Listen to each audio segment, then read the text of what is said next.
Hi welcome back to my channel. ఈరోజు కథ నువ్వే కావాలి 19వ భాగాన్ని వినేద్దాం. అంజలి ఫ్రెష్ అవి శ్రీజ రూమ్కి వచ్చింది. శ్రీజ, భోజనం చేయవే, లేట్ అయింది కదా. నువ్వు చేసావా అంజలి అని అడిగింది. తింటాను, ముందు తిను. బాబాయ్ మీకు కూడా భోజనం పెట్టేయనా అని అడిగింది. లేదమ్మా, వాడు వచ్చాక తింటాను, నువ్వు శ్రీజ తినండి అన్నాడు. లేదు బాబాయ్, ఆయన వచ్చేసరికి లేట్ అవుతుందని చెప్పారు. ప్లీజ్ తినండి బాబాయ్, మీరు మధ్యాహ్నం కూడా భోజనం చేయలేదు కదా.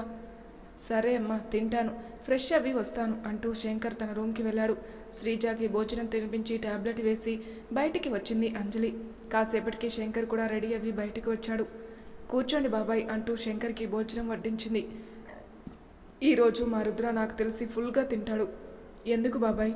వాడికి గోంగూర పచ్చడి, బంగాళదుంప కుర్మా, పులిహోర అన్న వాడికి చాలా ఇష్టం. ఉదయం నుంచి ఇప్పటి వరకు కనీసం 1000 సార్లైనా కలవరించుంటారాయన్ని. ఏం చేయనమ్మా, వాడు లేకపోతే నాకేమీ తోచదు. ఆయనంటే మీకు ఎంత ఇష్టమో మీ మాటల్లోనే తెలుస్తుంది బాబాయ్ అంటూ శంకర్కి అన్ని ఐటమ్స్ వడ్డించి శంకర్ పక్కనే కూర్చొని కబుర్లు చెప్పింది అంజలి. బాబాయ్, ఎందుకో తెలీదు, మీతో మాట్లాడుతుంటే నాకు దగ్గర వాళ్ళలా అనిపిస్తున్నారు. అవును, నాకు కూడా అలానే అనిపిస్తుందమ్మా అన్నాడు. ఇప్పటి వరకు నేను ఎంతసేపు ఎవరితోనూ ఇలా మాట్లాడలేదు బాబాయ్. చివరికి రుద్రతో కూడా. మీతో మాట్లాడుతూ ఉంటే చాలు, నాకైతే మా నాన్నతో మాట్లాడుతున్నట్టే అనిపిస్తుంది అన్నది అంజలి. శంకర్ నవ్వుతూ, సరే నన్ను మీ నాన్నే అనుకో, ముందు నువ్వు భోజనం చెయ్యి. టైం చూసావా, 10 అయింది. వాడు వచ్చేసరికి ఏ టైం అవుతుందో తెలియదు కదా, భోజనం చేయమ్మా అన్నాడు.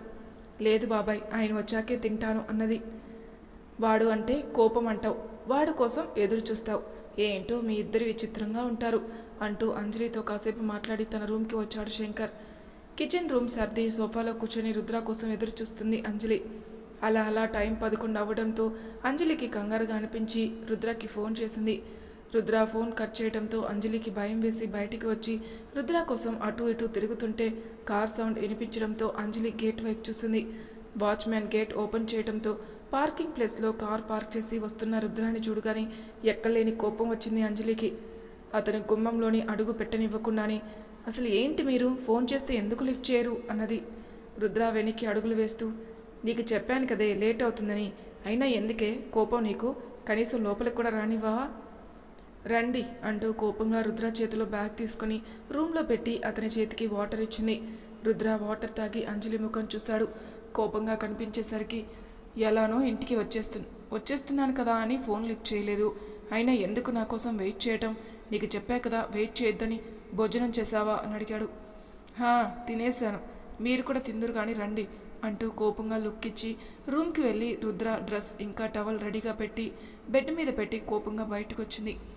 రుద్ర ఫోన్ మాట్లాడుతూ రూమ్కి వస్తుంటే, ఏంట్రా ఇంత లేటుగా వచ్చేది అన్నాడు శంకర్. కాల్ కట్ చేసి శంకర్ని హత్తుకొని, మావయ్య మిస్ యూ, నేను చాలా మిస్ అయ్యాను తెలుసా అన్నాడు. ముందు నువ్వు వెళ్ళి ఫ్రెష్ అవ్వు, అంజలి నీకోసం భోజనం చేయకుండా ఇప్పటి వరకు ఎదురు చూసింది అన్నాడు. ఏంటి, నిజమా?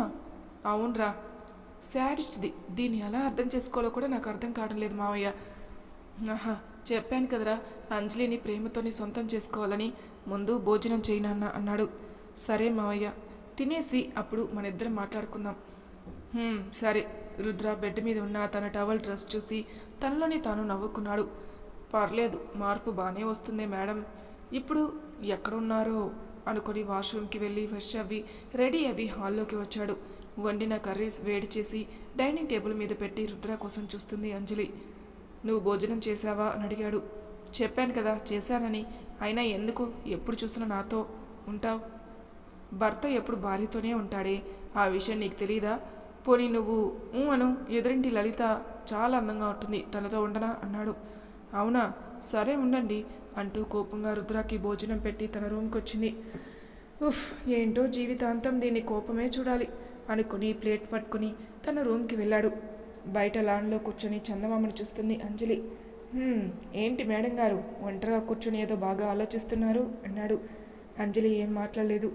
నువ్వు మాట్లాడిన 2 మాటలు కూడా కోపంగానే ఉంటాయి, నాకు తెలుసు, అందుకే నేనే మాట్లాడతాను నీతో అంటూ ఆమె పక్కన కూర్చొని, సారీ చెప్పాను కదా, ఆయన కోపం పోలేదా అన్నాడు. లేదు, నీ మీద కోపం ఎప్పటికీ పోదు అన్నది. అందుకేనా నా మీద కోపాన్ని భోజనం మీద చూపిస్తున్నావు?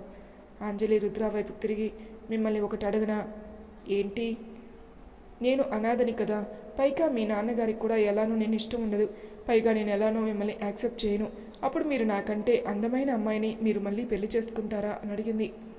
అవును చేసుకుంటాను, సూటిగా ఆమె కళ్ళలోకి చూస్తూ చెప్పాడు. రుద్ర అంజలి కళ్ళల్లో గిర్రని నీళ్లు తిరిగాయి.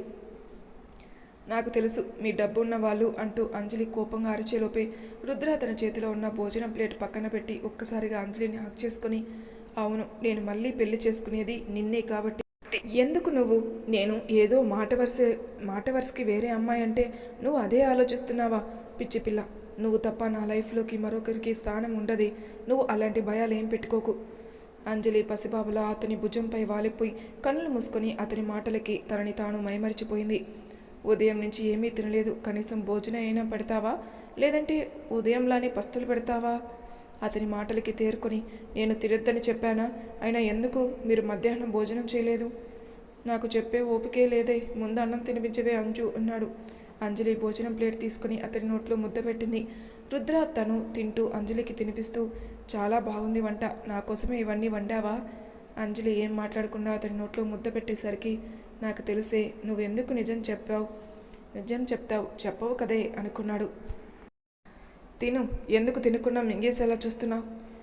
ఏం లేదు, మామూలుగానే చూస్తున్నాను, చూడడం కూడా తప్పేనా? అవును తప్పే అంటూ రుద్రకి భోజనం తినిపిస్తుంటే రుద్ర ఆ ప్లేట్ తీసుకొని, అంతా నాకే పెట్టే మాకు, నువ్వు కూడా తిను, పైకేమో కోపం లోపలేమో ప్రేమ, అర్థం కాని మనిషి నువ్వు, అందుకే నా మీద ఆశలు పెట్టుకోకు అన్నది. ఆపుతావా? మాట్లాడితే చాలు, చెప్పిందే 10 మార్లు చెప్పి విసిగిస్తావు, శాడిస్ట్ కంటే దారుణం నువ్వు తెలుసా? అంజలి కోపంగా చూసింది రుద్ర మాటలకి. అలా చూడకు, నా జీవితంలో ఇలాంటి వంటలు ఎప్పుడూ తినలేదు, కూరలో ఉప్పు కారం అన్నీ ఎక్కువే, పచ్చడి అసలు సరిగా చేయలేదు, ఇంకా పులిహోరలో నిమ్మరసం కూడా సరిగా పిండలేదు. తింటున్న అంజలి, అబద్ధం, నేను వండిన వంటలకి ఎందుకు పేర్లు పెడుతున్నావు? నీకోసం అనే కదా అన్నీ ఒళ్ళు దగ్గర పెట్టుకుని జాగ్రత్తగా వండాను, బాలేదంటావేంటి? ప్లేట్లో ఉన్నదంతా తినేసి బాలేదు అంటూ పేర్లు పెడుతున్నాడు. రేపటి నుంచి పని మనిషి వండుతుంది, బాగా తిను అంటూ రూమ్లోకి వెళ్ళబోతుంటే వెంటనే అంజలి చేతిని పట్టుకొని, ఏంటి అలా కోపంగా వెళ్ళిపోతున్నావు? మరి కోపం రాదా? వంటలన్నీ బాగా చేశాను కదా, మరి ఎందుకు బాగలేదంటున్నావు అంటూ రుద్ర ముఖం చూసి సైలెంట్ అయిపోయింది అంజలి. అరే ఏమైంది, సైలెంట్ అయిపోయావు, మాట్లాడు, నాకు కిచెన్ రూమ్లో పనుంది, వెళ్ళాలి అంటూ తన చేతిని విడిపించుకుంటుంటే ఏమాత్రం పట్టు వదలని రుద్ర అంజలి దగ్గరగా వచ్చి, నా కోసం వండావని నాకు తెలుసు, నీ నోటితో చెప్పించాలని అలా చేశాను, ఎందుకు నేనంటే ఇష్టం అయినా కూడా దూరంగా ఉంటావు అన్నాడు. నువ్వంటే నిజంగానే నాకు ఇష్టం లేదు అన్నది. నీ నోటితో అబద్ధం చెప్పినా నాకు తీయగానే ఉంటుంది అంటూ ఆమె చేతిని వదిలాడు. అంజలి అలానే రుద్రాని చూసి కోపంగా కిచెన్ రూమ్కి వెళ్ళింది. రుద్ర తనలోని తాను నవ్వుకొని శంకర్ రూమ్కి వెళ్ళాడు. బెడ్ మీద కూర్చొని చేతిలో ఉన్న లెటర్ని తదేకంగా చూస్తున్నాడు శంకర్. నువ్వు నా పక్కన లేకపోతే నేను ఒంటరి దాన్నే, సంతోషం ఎక్కడ ఉంటుందో తెలియదు, కానీ నువ్వు మాత్రం నాతో ప్రేమగా మాట్లాడితే చాలు శంకర్, నాకు ఎక్కడ లేని సంతోషం, ఎంతగా అంటే బహుశా కోట్లు పెట్టినా కొన్న ఆ సంతోషం దక్కదేమో. నీ నవ్వు, నీ కోపం, నీ అలక అన్నీ నాకిష్టం శంకర్, నీలో నాకు బాగా నచ్చేది నీ రౌడీజం, నాకు శంకర్ కంటే ఎక్కువగా రౌడీ శంకర్ అంటేనే ఇష్టం. ఐ లవ్ యూ శంకర్, నేను చాలా మిస్ అవుతున్నాను, ఎప్పుడు వస్తావు, ఎప్పుడు మనం పెళ్లి చేసుకోవాలి? లెటర్ రాసింది నేనేనా అని ఆశ్చర్యపోకు, నేనే నీ పార్వతిని లెటర్ రాశాను, నువ్వు పక్కన ఉంటే ప్రేమతో కూడిన కోపం, నువ్వు దూరంగా ఉంటే ఆకాశమంత ప్రేమ, మిస్ యూ శంకర్, ఇట్లు నీ పార్వతి. ఎన్నిసార్లు ఆ లెటర్ని చదివాడో తనకే తెలీదు. రుద్ర ఏమీ మాట్లాడకుండా శంకర్ చేతిలో ఉన్న లెటర్ చూసి, ఏంటి మీ ప్రేయసి రాసిచ్చిన లెటర్నా, నీలో నువ్వే చదువుకొని తెగ మురిసిపోతున్నావు అన్నాడు. శంకర్ నవ్వుతూ లెటర్ మడతపెట్టి తన పర్సులో పెట్టుకోబోతుంటే, మావయ్య ప్లీజ్ ఒకసారి చదవనా అన్నాడు రుద్ర. తప్పురా, చిన్నపిల్లాడినైనా నాకు నీ లవ్ స్టోరీ చెప్పినప్పుడు తప్పు అనిపించలేదా, ఇవ్వు మావయ్య అంటూ చొరవుగా లెటర్ తీసుకుని చదివిన రుద్ర, అబ్బా మామయ్య ఎంత బాగా రాసిందే అత్త హ్యాండ్ రైటింగ్ కూడా చాలా బాగుంది, నిజంగా చాలా లక్కీ అత్త నిన్ను లవ్ చేసింది.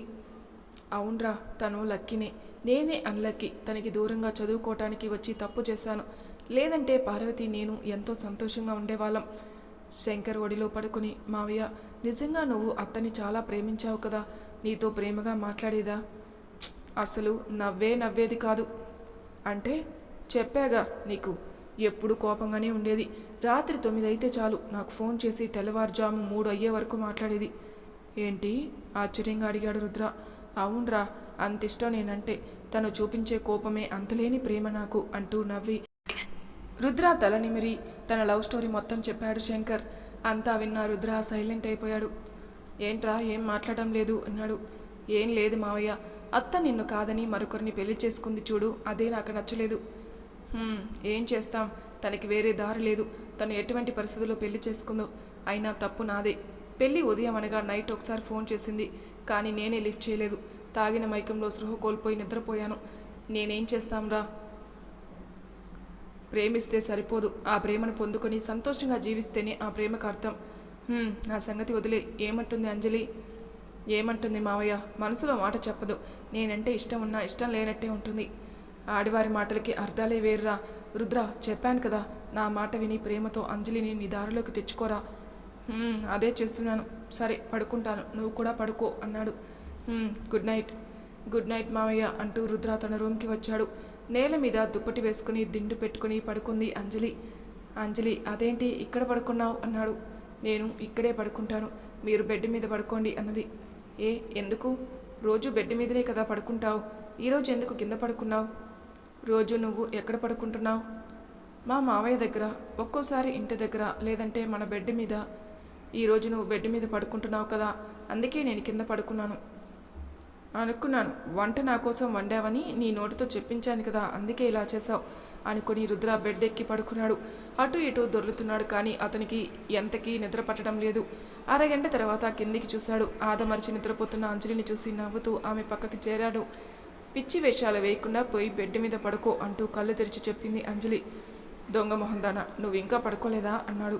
అంజలి కోపంగా చూసి, నీ గురించి తెలిసే నేను పడుకోలేదు, నాకు తెలుసు నీ వేషాలు. నిజం చెప్పనా అంటూ ఆమె చిన్ పట్టుకుని ఆమెకి దగ్గరగా జరిగి, నీ స్పర్శ లేనిదే నాకు నిద్ర పట్టదే. అంజలి ఏం అర్థం కాక చూసింది. నీకు తెలీదు, నువ్వు హాస్పిటల్లో నైట్ టైం ఉండేదానివి కదా, అప్పుడు నేను నిన్ను పట్టుకుని పడుకునేవాణ్ణి, నీకు మెలకువ రాకముందే ఇంటికి వచ్చేసేవాణ్ణి. అతని మాటలకి అమాంతం నోరు తెరిచేసింది అంజలి. నిన్ను అంటూ ఇంకా రుద్రని ఏమీ అనలేక కోపంగా చూసింది. నిన్నేం చేయను, జస్ట్ నీ పక్కనే పడుకుంటాను కానీ ప్లీజ్ అంజు ప్లీజ్ అంటూ రుద్ర బ్రతిమలాడుతుంటే అంజలి కోపంగా చూసి వెనక్కి తిరిగి పడుకుంది. అమాంతం వెనక నుంచి ఆమెని హత్తుకుని ఆమె మెడవంపుల్లో తన తలన్ని దాచుకున్నాడు రుద్ర. అతను అలా చేసేసరికి ఆమెకి మాటలు రాక అలానే ఉండిపోయింది. ఎదురుగా కనిపిస్తున్న చందమామని చూస్తూ ఏదో ఆలోచిస్తుంది అంజలి. అంజలి అన్నాడు. నిద్ర రావటం లేదా? వస్తుంది. మరి పడుకోవే. ఏం లేదు అంటూ పడుకుంది, కానీ ఆమెకి ఎంతకీ నిద్ర పట్టలేదు. రుద్ర చేతి స్పర్శ, వెచ్చగా తగులుతున్న అతని ఊపిరి అంజలికి నిద్ర రాకుండా చేయసాగాయి. కానీ రుద్ర మాత్రం హ్యాపీగా పడుకున్నాడు. రుద్ర పడుకోగానే అంజలి అతనికి దుప్పటి కప్పి తను పడుకుంది. తెల్లవారింది. సూర్యకిరణాలు ఫేస్ మీద పడేసరికి బద్ధకంగా కళ్ళు తెరిచాడు రుద్ర. అతని ఎదపై పసిపాపలా పడుకున్న అంజలిని చూసి చిన్నగా నవ్వుకున్నాడు. ప్రేమగా ఆమె నుదుటిన ముద్దు పెట్టి అంజలిని తన 2 చేతులతో ఎత్తుకొని బెడ్ మీద పడుకోబెట్టాడు. మరి తర్వాయి భాగంలో ఏం జరుగుతుందో నెక్స్ట్ ఎపిసోడ్లో తెలుసుకుందాం. అంతవరకు నా ఛానల్ని సబ్స్క్రైబ్ చేయని వాళ్ళు ప్లీజ్ సబ్స్క్రైబ్ చేసుకోండి, లైక్ చేసి షేర్ చేయండి. మీ అభిప్రాయాలు నాకు కామెంట్ రూపంలో తెలియచేయండి. Thank you for listening.